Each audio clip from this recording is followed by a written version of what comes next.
বন্ধুরা, বায়োলজি ক্লাসরুমে সবাইকে স্বাগত।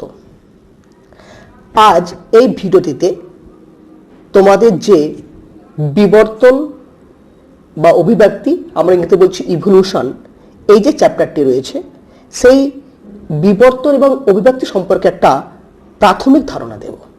ঠিক আছে, তারপরের ভিডিওগুলোতে আমরা বাকি ডিটেলস আলোচনা করব। আমরা প্রথমে বিবর্তন কি বা অভিব্যক্তি কি সেটা আমরা একটা বোঝার চেষ্টা করি।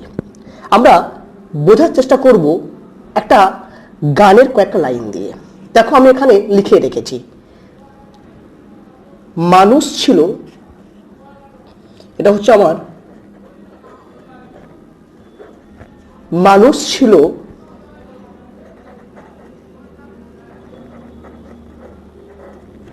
বন মানুষের দলে। ইতিহাসেই বলে আদলটা তার বদলে গেছে। দেখো, আদলটা ধীরে ধীরে পরিবর্তন হয়েছে। আদলটা তার বদলে গেছে দিন বদলের সাথে। দিন পরিবর্তনের সাথে সাথে বন মানুষ মানুষে পরিণত হয়েছে। তুমি অবাক হয়েও না, চমকে ওঠো না। অর্থাৎ বলা হচ্ছে যে আজকে যারা সভ্য মানুষ তারা উৎপত্তি লাভ করেছে বন মানুষ থেকে। অর্থাৎ আমরা এখানে দেখা পাচ্ছি যে এই যে মানুষ, সে হচ্ছে উন্নত জটিল বুদ্ধি সম্পন্ন, কিন্তু বন মানুষ সেটি হচ্ছে সরল এবং কম বুদ্ধি সম্পন্ন। এই যে সরল বন মানুষ থেকে ধীরে ধীরে আমার মানুষের উৎপত্তি ঘটেছে। কিন্তু একটা সময় পর্যন্ত মানুষ মনে করত যে এই যে আজকের দিনের যে মানুষ, আধুনিক যে মানুষ, সে আজকে যেমন দেখতে রয়েছে সে যখন পৃথিবীতে প্রথম এসেছিল সে নাকি একই রকম দেখতে ছিল। অর্থাৎ আজকের মানুষ আর পৃথিবীতে আসা প্রথম মানুষ, এদের দুজনের মধ্যে কোনো পার্থক্য ছিল না বা পার্থক্য নেই। এটা বহুদিন ধরে মানুষ এই ধারণাটা বহন করে আসছিল। কিন্তু একজন বিজ্ঞানী, যার নাম হচ্ছে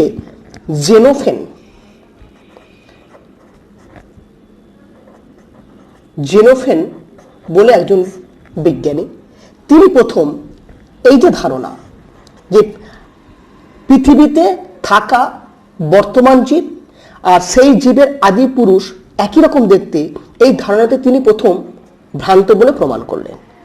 কিভাবে? আমি খুব সহজভাবে বোঝানোর চেষ্টা করি। না, তিনি কিছু জীবাশ্ম জোগাড় করলেন।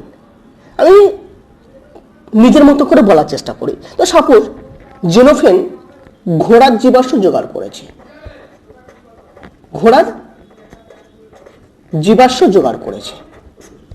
কি দেখা গেল?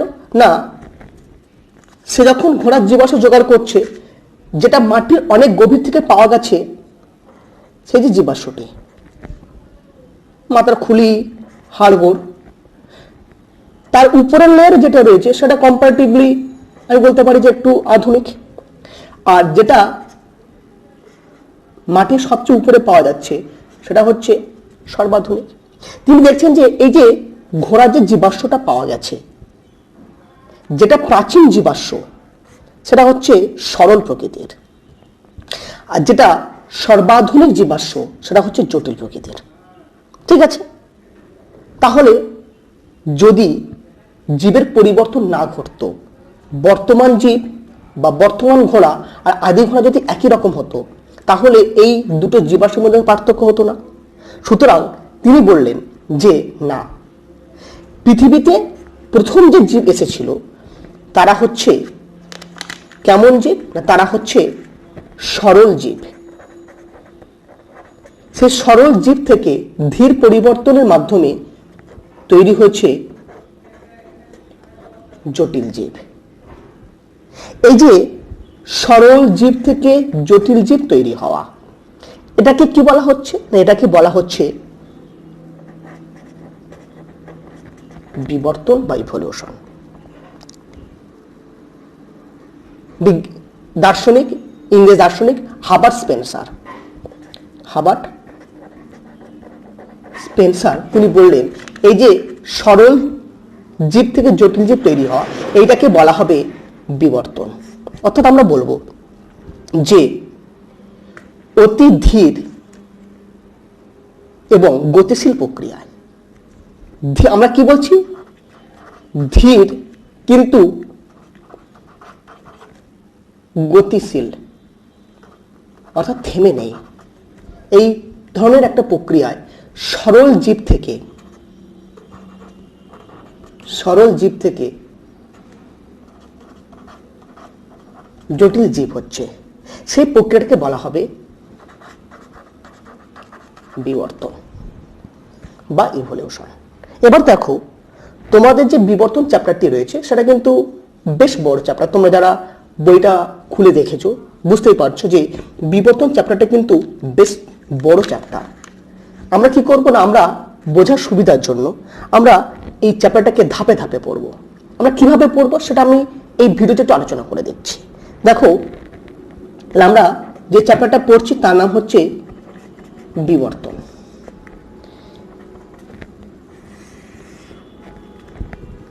বিবর্তন মানে আমরা কি বললাম না, বিবর্তন মানে যে পদ্ধতিতে সরল জীব জটিল জীবে পরিণত হচ্ছে তাকে বলা হবে বিবর্তন। কি তাই আমরা বলে এসেছি। তাহলে দেখো, যদি জীব তৈরি না হয়, যদি জীবন তৈরি না হয়, তাহলে কি বিবর্তন ঘটা সম্ভব না। আমার বিবর্তন ঘটবে কার উপরে? জীবের উপরে। জীব যদি তৈরি হয় কার উপর বিবর্তন হবে? সুতরাং বিবর্তন পড়তে গেলে আমাদের প্রথমে যেটা পড়তে হবে সেটা হচ্ছে এই জীব তথা জীবনের উৎপত্তি, অরিজিন অফ লাইফ। ঠিক আছে, আমরা পড়বো অরিজিন অফ লাইফ ফার্স্ট। এবারে দেখো, আমাদের এই বিশ্ব ব্রহ্মাণ্ডে অনেক গ্রহ রয়েছে, কিন্তু এখনো পর্যন্ত আমরা মঙ্গলে অভিযান চালিয়েছি বা অন্যান্য গ্রহে অভিযান চালিয়েছি, কিন্তু কোনো গ্রহে এখনো পর্যন্ত এই জীবন আছে এটা নিশ্চিত হতে পারেনি।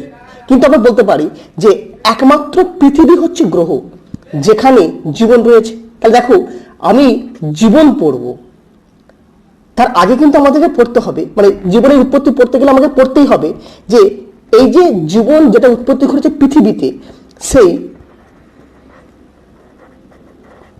পৃথিবীর কিভাবে উৎপত্তি ঘটেছে, অর্থাৎ অরিজিন অফ আর্থ।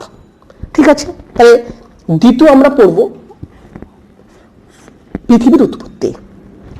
তৃতীয় কি না, আমরা বললাম যে সরল জীব থেকে ধীরে ধীরে জটিল জীব হয়েছে। এটা আমাদের মুখে বললে হবে না। তাহলে এই যে সরল জীব সেটা তো আমি এখন দেখা পাচ্ছি না, যে ঘোড়ার পূর্বপুরুষ কেমন ছিল সেটা আমি তো দেখতে পাচ্ছি না। আজকে ঘোড়া দেখা পাচ্ছি, তাহলে এই যে ঘোড়ার পূর্বপুরুষ আজকে ঘোড়ার মতো দেখতে ছিল না, আমি কিভাবে প্রমাণ করব? অর্থাৎ সরল জীব থেকে যে জটিল জীব হয়েছে, বিবর্তন ঘটেছে, তার কিছু আমরা প্রমাণ নিয়ে পড়ব। অর্থাৎ আমরা বলবো কিছু বিবর্তনের সপক্ষে যে প্রমাণ রয়েছে সেই প্রমাণ নিয়ে আমরা পড়বো। কিছু প্রত্যক্ষ প্রমাণ, কিছু পরোক্ষ প্রমাণ, এইগুলো আমরা নিয়ে আমরা পড়বো বিবর্তন সাপেক্ষে প্রমাণ। 4 নম্বর কি, সরল জীব থেকে জটিল জীবের কিভাবে আবির্ভাব ঘটে, এটা নিয়ে আমাদের বিভিন্ন তত্ত্ব রয়েছে, তাকে আমরা বলছি বিবর্তনের তত্ত্ব। আমরা সেই বিবর্তন তত্ত্বগুলো পড়ব। তার মধ্যে আমরা জোর দেব দুটো তত্ত্বের উপরে, একটা হচ্ছে ল্যামার্কের তত্ত্ব, আর একটা হচ্ছে ডারউইনের তত্ত্ব।